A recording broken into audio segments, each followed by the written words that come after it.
जब से Indian stock market के अंदर एक तेजी आई है, पिछले एक हफ्ते से लगभग 5% मार्केट ऊपर भाग चुका है पिछले 6 दिन के अंदर में।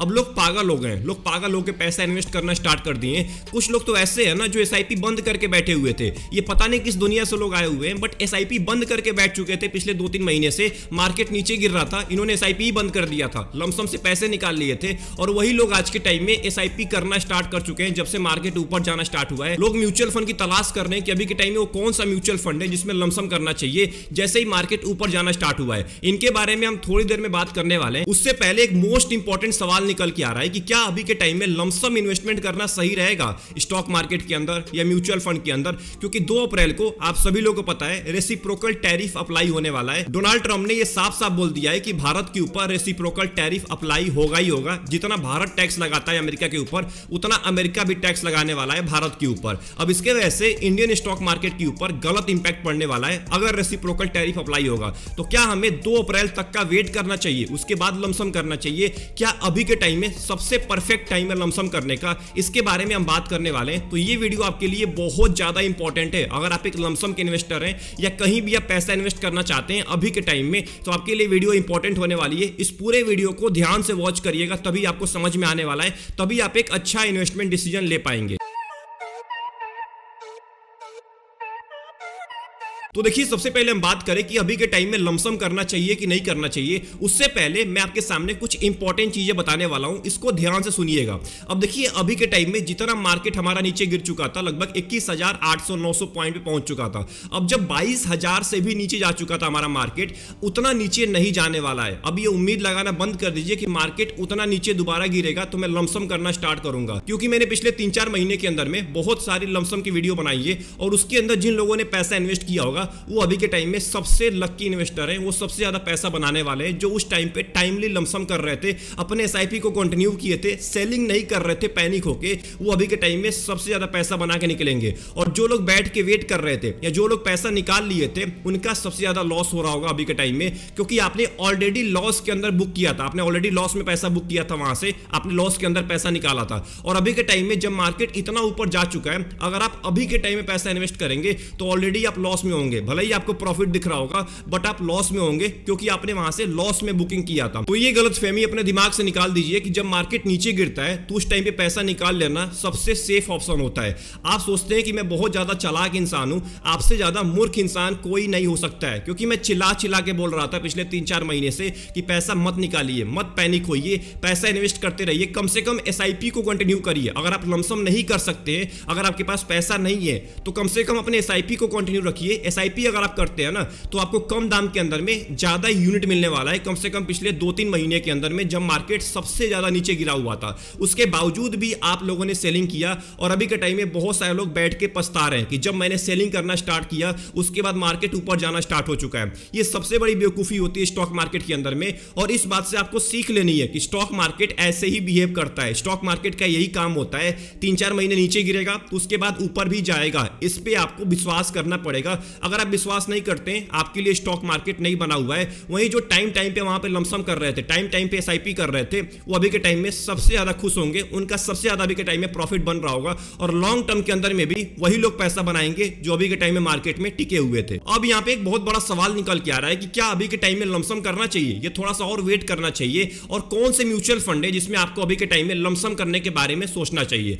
तो अगर बात करें लमसम इन्वेस्टमेंट की, तो देखिए अभी के टाइम में सबसे परफेक्ट टाइम है लमसम करने का। ये मैं आपको बहुत पहले से बोलते आ रहा हूं और आज भी बोल रहा हूं कि अभी भी आपके पास बहुत टाइम बचा हुआ है लमसम करने के लिए, क्योंकि अभी भी हमारा स्टॉक मार्केट अपने ऑल टाइम हाई से बहुत नीचे गिरा हुआ है। अगर हम बात करें पिछले एक हफ्ते की, तो लगभग 5-6% की ग्रोथ देखने को मिली है। अगर मार्केट आगे नीचे गिरता है तो उससे आपके इन्वेस्टमेंट के ऊपर ज्यादा फर्क नहीं पड़ेगा। मैं आपको ये नहीं बोल रहा हूं कि आप 10 लाख रुपए उठा के आज ही डाल दीजिए, बट कम से कम जितना आप उसको डिवाइड कर सकते हैं, मतलब मान के चलते हैं अगर आपके पास 10 लाख रुपए है तो आप डिवाइड कर लीजिए 2-2 लाख रुपए में। आपको 2 लाख रुपए अभी इन्वेस्ट करना है, 2 लाख रुपए आप 2 तारीख को डाल दीजिएगा, 2 लाख रुपए उसके बाद डाल दीजिएगा। तो ऐसे कर करके आपको पैसा इन्वेस्ट करना है, एक ही बार अपने पूरे कॉर्पस को उठा के मत डाल दीजिएगा कभी भी। ये लमसम इन्वेस्टमेंट का एक रूल होता है, सारे पैसे को उठा के आपको एक ही बार में नहीं डालना है, आपको अपने पैसे को डिवाइड करना है। कुछ पैसे डिवाइड कर लीजिए, आगे अगर मार्केट नीचे गिरता है ना तो उससे आपको ज्यादा इंपैक्ट नहीं पड़ेगा। अगर आप अभी 10 लाख रुपए उठा के डाल देंगे और 2 तारीख को मार्केट नीचे गिर गया तो आप खुद सोचेंगे कि यार क्या कर दिया मैंने, अभी के टाइम पे लमसम किया होता। तो पैसे को डिवाइड कर लीजिए। अब यहाँ पे एक बहुत बड़ा सवाल निकल के आता है कि लमसम करने का क्या कोई परफेक्ट टाइम होता है? मैं बोलूंगा बिल्कुल भी नहीं। देखिए, मार्केट को टाइम तो हमारे हाथ में है नहीं, हम मार्केट को टाइम नहीं कर सकते हैं, कितने भी आप एक्सपर्ट हैं मार्केट को टाइम नहीं कर सकते। हाँ, आप मार्केट में बैठ के एक अपॉर्चुनिटी का वेट कर सकते हैं। अपॉर्चुनिटी का मतलब है कि मार्केट जब नीचे गिरेगा तो आप ये वेट कर सकते हैं कि मार्केट कब ज्यादा नीचे गिर जाए तब मैं पैसा इन्वेस्ट करना स्टार्ट करूं। आप ज्यादा से ज्यादा इतना ही कर सकते हैं, आप मार्केट का डिप नहीं पकड़ सकते हैं। तो अभी के टाइम में सबसे बेस्ट टाइम होने वाला है लमसम करने के लिए। अब ये सवाल निकल के आ रहा है कि वो कौन से म्यूचुअल फंड की कैटेगरी है जिसमें आपको अभी के टाइम में लमसम करना चाहिए। उससे पहले हमें सारे इंडेक्स को देखना पड़ेगा कि आखिर में कौन सा इंडेक्स सबसे ज्यादा नीचे गिरा हुआ है पिछले 3 से लेके 4 महीने के अंदर में, एंड अभी के टाइम में किसका वैल्यूएशन सही है जिसके अंदर हम पैसा इन्वेस्ट कर सकते हैं। तो अगर बात करें बड़ी कंपनीज की, जो हमारा मेन इंडेक्स है निफ्टी 50, ये लगभग 10% अभी भी नीचे गिरा हुआ है अपने ऑल टाइम हाई से। वहीं अगर बात करें मिड कैप की, तो मिड कैप लगभग 13 से लेके 14% नीचे गिरा हुआ है अपने ऑल टाइम हाई से। एंड अगर बात करूं मैं छोटी कंपनीज की, तो ये भी लगभग 16 से लेके 17% अभी भी नीचे गिरी हुई है अपने ऑल टाइम हाई से। एंड वहीं पे अगर बात करें निफ्टी 50 के पी रेशियो के बारे में, तो लगभग 21 का चल रहा है अभी के टाइम में, जो कि एक परफेक्ट वैल्यूएशन होता है। वहीं अगर बात करें मिड कैप के पी की, तो लगभग 36 का चल रहा है। इसमें अभी भी आपको ओवर वैल्यूएशन देखने को मिल रहा है। इतनी गिरावट के बाद भी अभी भी लगभग 13 से लेके 14% नीचे गिरा हुआ है। उसके बाद भी लगभग 36 का पी रेशियो अभी के टाइम में। एंड वहीं पे बात करें स्मॉल कैप की, तो स्मॉल कैप का जो पी है वो लगभग 29 का है। इसका मतलब लगभग इसका सही पी है, क्योंकि स्मॉल कैप का पी वैसे हायर ही होता है थोड़ा सा एवरेज के मुकाबले। तो large cap, mid cap, small cap के गिरावट को देखने के बाद, इसके पी रेशियो को देखने के बाद ये समझ में आ रहा है कि अभी के टाइम में लमसम करने के लिए स्मॉल कैप और लार्ज कैप सबसे परफेक्ट होने वाला है, क्योंकि इन दोनों का वैल्यूएशन लगभग बहुत ज्यादा नीचे गिर चुका है। तो अभी के टाइम में अगर आप स्मॉल कैप म्यूचुअल फंड में या लार्ज कैप, अगर आप लार्ज कैप में नहीं जाना चाहते हैं तो आप फ्लेक्सी कैप म्यूचुअल फंड में जा सकते हैं। मिड कैप में आपको नहीं बोलने वाला हूं, क्योंकि मिड कैप का अभी भी वैल्यूएशन बहुत ज्यादा है, लगभग 36 का पी है। तो मिड कैप के अंदर गिरावट हो सकती है, बट स्मॉल कैप में अगर आप लमसम करना चाहते हैं तो अभी के टाइम में करने के बारे में सोच सकते हैं। अब अगर बात करें वो कौन से म्यूचुअल फंड है जिसके अंदर आपको लमसम करने के बारे में सोचना चाहिए, तो देखिए स्मॉल कैप के अंदर मेरे रिसर्च के हिसाब से, मेरे नॉलेज के हिसाब से 2 म्यूचुअल फंड है। एक का नाम है एक्सिस म्यूचुअल फंड एंड एक का नाम है बंधन स्मॉल कैप म्यूचुअल फंड। ये देखिए मेरे रिसर्च के हिसाब से म्यूचुअल फंड होने वाले, आपका कुछ और रिसर्च हो सकता है, अपने रिसर्च के हिसाब से म्यूचुअल फंड चूज करिएगा। तो अगर बात करें बंधन स्मॉल कैप की, तो पिछले 5 साल के अंदर में इस म्यूचुअल फंड ने आपको लमसम के अंदर में लगभग 40% का एनुअल रिटर्न दिया है। 3 साल की अगर बात करें तो लगभग 27% का रिटर्न है। 1 नंबर पे रैंक कर रहा है अपने कैटेगरी के अंदर में।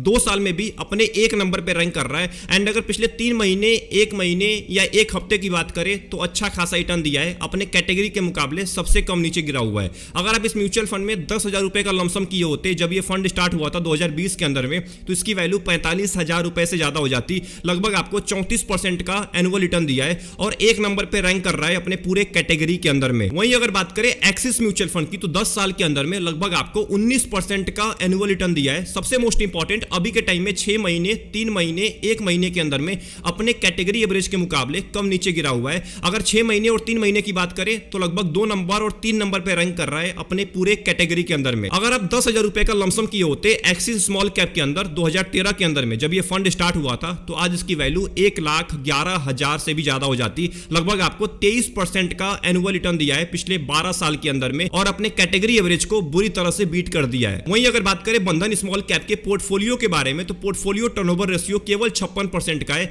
वहीं कैटेगरी एवरेज का 126% का है। इसका मतलब कैटेगरी एवरेज के मुकाबले इसके पोर्टफोलियो के अंदर में स्टॉक्स का कम फेरबदल होता है। इक्विटी की बात करें, लगभग 91% पैसे को इक्विटी में डाला जाएगा, जिसमें से नंबर ऑफ स्टॉक्स होने वाले 183। लार्ज कैप की कंपनी लगभग 6% है, मिड कैप की लगभग 9.5% एंड स्मॉल कैप की कंपनी लगभग 44% होने वाली है। तो ज्यादा रिस्क होने वाला है, एक बात का ध्यान रखिएगा, स्मॉल कैप में ज्यादा पैसा आपका इन्वेस्ट किया जाएगा। वहीं अगर बात करें एक्सिस स्मॉल कैप के बारे में, तो इसका पोर्टफोलियो टर्नओवर रेशियो केवल 39% का है। वही बंधन स्मॉल कैप का लगभग 56% का था, कैटेगरी एवरेज का 126% का है। इसका मतलब कैटेगरी एवरेज के मुकाबले इस म्यूचुअल फंड के अंदर कम फेरबदल होता है इसके पोर्टफोलियो के अंदर में। इक्विटी के अंदर लगभग 87% आपके पैसे को डाला जाएगा, जिसमें से एफएनओ की होल्डिंग लगभग 1% है। नंबर ऑफ स्टॉक्स 126 होने वाले, लार्ज कैप की कंपनी 2% है, मिड कैप की लगभग 5% एंड स्मॉल कैप की ज्यादा कंपनी होने वाली है लगभग 45%। तो एक बात का ध्यान रखिएगा, इसके अंदर भी रिस्क बहुत ज्यादा होने वाला है, क्योंकि स्मॉल कैप में ज्यादा पैसा आपका इन्वेस्ट किया जा रहा है। आखिरी में अगर बात करें बंधन स्मॉल कैप के रिस्क रेशियो के बारे में, तो स्टैंडर्ड डेविएशन बहुत ही ज्यादा है, लगभग 16.5 का स्टैंडर्ड डेविएशन है।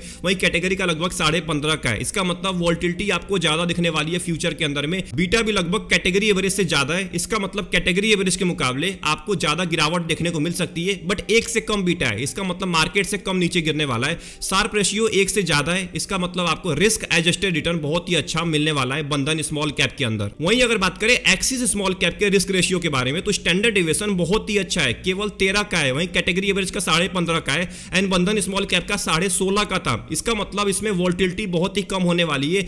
बीटा की अगर बात करें, बीटा कैटेगरी एवरेज के मुकाबले बहुत ज्यादा कम है और 1 से बहुत ज्यादा कम बीटा है। इसका मतलब आपको गिरावट बहुत ही कम दिखने वाली है कैटेगरी एवरेज के मुकाबले। एंड सबसे मोस्ट इंपॉर्टेंट, मार्केट के कंपेयर में ये बहुत ही कम नीचे गिरने वाला है। शार्प रेशियो की बात करें, कैटेगरी एवरेज से ज्यादा है, इसका मतलब आपको रिस्क एडजस्टेड रिटर्न अच्छा मिलने वाला है। मतलब कि बंधन स्मॉल कैप जितना ज्यादा रिस्की कैटेगरी का है, उतना ही कम रिस्की है axis small cap mutual fund. तो अगर आप चाहते हैं अभी के टाइम में एक ऐसे स्मॉल कैप म्यूचुअल फंड के अंदर लमसम करना जो मार्केट के कंपेयर में कम नीचे गिरता है, तो आप जा सकते हैं axis small cap mutual fund की तरफ। इसका स्टैंडर्ड डेविएशन केवल अभी के टाइम में 13 का है, बीटा भी बहुत ज्यादा कम है। इसका मतलब कैटेगरी एवरेज और मार्केट के कंपेयर में ये बहुत ही कम नीचे गिरने वाला है। बट अगर आप एक रिस्की कैटेगरी के इन्वेस्टर है, आप ज्यादा रिस्क लेना पसंद करते हैं, आप चाहते हैं कि उस म्यूचुअल फंड के अंदर पैसा इन्वेस्ट करूं जो मार्केट से ज्यादा नीचे गिरता है और मार्केट से मेरे को ज्यादा रिटर्न भी देता है, तो आप जा सकते हैं बंधन स्मॉल कैप की तरफ। ये भी एक बेहतरीन फंड है लंबे टाइम के लिए। तो लमसम इन्वेस्टमेंट करना चाहते हैं, इन दोनों में से आप कोई भी एक म्यूचुअल फंड चूज कर सकते हैं। बट एक बात का ध्यान रखिएगा,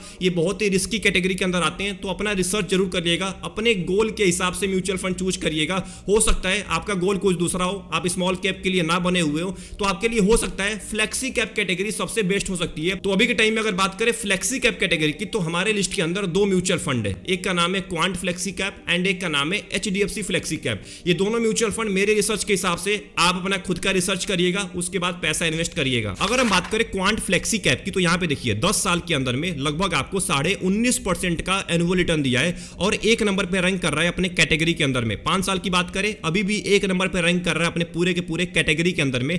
पिछले 6 महीने के अंदर में आपको ज्यादा गिरावट देखने को मिला है। ऑब्वियस है क्वांट के सभी म्यूचुअल फंड नीचे गिरे हुए थे, बट पिछले 1 महीने से और 1 हफ्ते से आपको एक बहुत ही अच्छी रिकवरी देखने को मिल रही है। अपने कैटेगरी एवरेज को 1 हफ्ते और 1 महीने के अंदर में आसानी से बीट कर दिया है लमसम के मामले में। एंड वहीं पे अगर बात करें HDFC फ्लेक्सी कैप की, तो इसमें देखिए 10 साल के अंदर में लगभग आपको 15.5% का एनुअल रिटर्न दिया है। एंड जब से फंड स्टार्ट हुआ है 2013 से लेकर अभी तक, यानी कि पिछले 12 साल के अंदर में लगभग 17% का आपको एनुअल रिटर्न दिया है। सबसे मोस्ट इंपॉर्टेंट, 3 महीने, 1 महीने और 1 हफ्ते के अंदर में अपने बेंचमार्क के कंपेयर में कम नीचे गिरा हुआ है और ज्यादा भी रिटर्न दिया है। तो एक बात का ध्यान रखिएगा, ये म्यूचुअल फंड सेफ इन्वेस्टर्स के लिए बहुत ही बेहतरीन म्यूचुअल फंड है, क्योंकि 3 महीने में आज भी 1 नंबर पर रैंक कर रहा है अपने पूरे कैटेगरी के अंदर में, 6 महीने में 2 नंबर पर रैंक कर रहा है। अगर बात करें 1 साल की, तो लगभग 3 नंबर पर रैंक कर रहा है। इसका मतलब ये मार्केट से कम नीचे गिरता है, कैटेगरी एवरेज से कम नीचे गिरता है लंबे टाइम के अंदर में। अगर क्वांट फ्लेक्सी कैप के पोर्टफोलियो के बारे में बात करें, तो इक्विटी के अंदर 94% आपके पैसे को डाला जाएगा, जिसमें से इक्विटी होल्डिंग 86% है।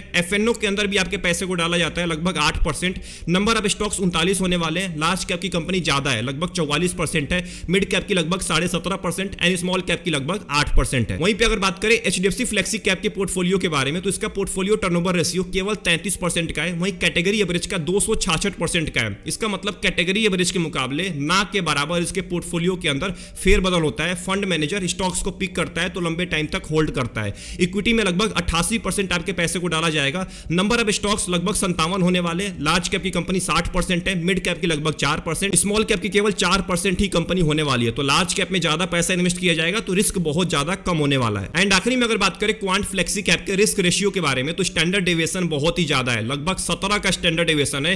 कैटेगरी एवरेज का केवल 14 का है। तो आपको वोलेटिलिटी बहुत ज्यादा दिखने वाली है, हद से ज्यादा वोलेटिलिटी दिखने वाली है। बीटा 1 से ज्यादा है, मार्केट के कंपेयर में ये बहुत ही ज्यादा नीचे गिरेगा। तो इन्वेस्ट करने से पहले अपने रिस्क को जरूर चेक कर लीजिएगा। शार्प रेशियो की अगर बात करें तो कैटेगरी एवरेज के मुकाबले ज्यादा है। इसका मतलब आपको रिस्क एडजस्टेड रिटर्न अच्छा मिलने वाला है क्वांट फ्लेक्सी कैप के अंदर। वहीं पे अगर बात करें HDFC फ्लेक्सी कैप की, तो स्टैंडर्ड डेविएशन केवल 12.5 का है। वहीं कैटेगरी एवरेज का 14 का है। इसका मतलब इसके अंदर बहुत ही कम वोलेटिलिटी होने वाला है, बहुत ही कम नीचे गिरने वाला है। बीटा की बात करें तो 1 से कम है एंड कैटेगरी एवरेज से भी कम है। इसका मतलब मार्केट के कंपेयर में कम नीचे गिरेगा, कैटेगरी एवरेज के भी मुकाबले कम नीचे गिरने वाला है। शार्प रेशियो की बात करें 1 से ज्यादा है। इसका मतलब आपको रिस्क एडजस्टेड रिटर्न बहुत ही अच्छा मिलने वाला है। इसका मतलब क्वांट फ्लेक्सी कैप जितना ही ज्यादा रिस्की म्यूचुअल फंड है, उतना ही कम रिस्की है HDFC flexi cap mutual fund. तो अगर आपने इस पूरे वीडियो को यहां तक वॉच कर लिया है, तो मैं आपके सामने एक सिंपल कंक्लूजन रखने वाला हूं। देखिए, अभी के टाइम में लमसम करने का परफेक्ट टाइम है। अभी भी मार्केट अपने ऑल टाइम हाई से बहुत नीचे गिरा हुआ है और कोई भरोसा नहीं है कि आगे मार्केट ऊपर भी जाएगा। हो सकता है रेसिप्रोकल टैरिफ अप्लाई होने के बाद थोड़ा सा मार्केट और नीचे गिर जाए। तो अगर आप अभी के टाइम में लमसम करते हैं ना, तो अभी भी आपको कम दाम दाम के अंदर में ज्यादा यूनिट मिलने वाला है उनके कंपेयर में, जो वेट कर रहे हैं कि Q4 का रिजल्ट अगर अच्छा आएगा तो मैं उस टाइम पे पैसा इन्वेस्ट करूंगा, जब जीडीपी ग्रोथ अच्छा आएगा तब मैं पैसा इन्वेस्ट करूंगा। तो उनके मुकाबले कम से कम अगर आप अभी के टाइम में पैसा इन्वेस्ट करते हैं तो आप ज्यादा पैसा बना के निकलेंगे। अभी भी ज्यादा लेट नहीं हुआ है, मैं आपको ये नहीं बोलूंगा ज्यादा लेट हो चुका है, तो अभी के टाइम में पैसा इन्वेस्ट करेंगे तो आपको महंगे दाम के अंदर में यूनिट मिलने वाला है। हाँ, थोड़ा सा एक हफ्ते के अंदर में आपको बढ़ोतरी देखने को मिली है, तेजी देखने को मिली है, बट इसका मतलब ये नहीं है कि मार्केट पूरी तरह से रिकवर हो चुका है, आगे गिरावट भी हो सकती है। बट अपने लमसम इन्वेस्टमेंट को कंटिन्यू रखिए। अगर आप लमसम करना चाहते हैं कर सकते हैं। एसआईपी को कंटिन्यू रखिए, एसआईपी मत क्विट करिए, एसआईपी बंद मत करिए, एसआईपी को हर महीने करिए। मार्केट कितना भी नीचे गिर जाए एसआईपी करते रहिए, कोई फर्क नहीं पड़ता है शॉर्ट टर्म के अंदर में। लॉन्ग टर्म में अगर आप देखेंगे तो इसका कोई इंपैक्ट नहीं पड़ेगा। लॉन्ग टर्म में आपका जो रिटर्न होता है ना वो एक एवरेज हो जाता है, लगभग 15 से लेकर 16% का आपको रिटर्न मिलता है लंबे टाइम के अंदर में।